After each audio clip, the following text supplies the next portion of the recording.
Oui, merci. Comme sur la délibération du 29, la délibération 29 du Conseil du 24 décembre et la 15 du Conseil du 10 juin, je voterai contre cette nouvelle délibération.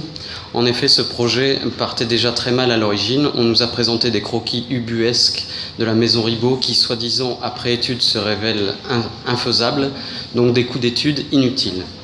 En revanche, sur le parking, les travaux n'ont pas tardé sans qu'on sache vraiment ce qu'allait rendre cet aménagement. Or, cet espace entre l'aspect historique des remparts et le poumon vert de notre cité, qu'est le jardin public, est en train d'être modifié de façon inappropriée. Une immense dalle de béton couvrira donc le bas des remparts, défigurant complètement le site, là où un aménagement paysager aurait pu trouver sa place dans cet écrin de verdure.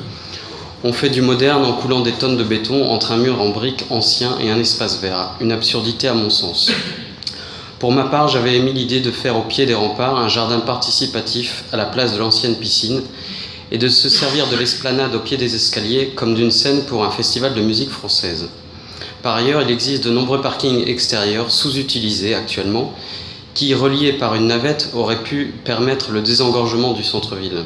Je pense au parking du bas du boulevard Pierre-Guillain, de la place de la Guière, du parking de l'Iselle et même du rond-point McDo qui pourrait être ainsi transformé en parking de stockage avec un peu de volonté politique.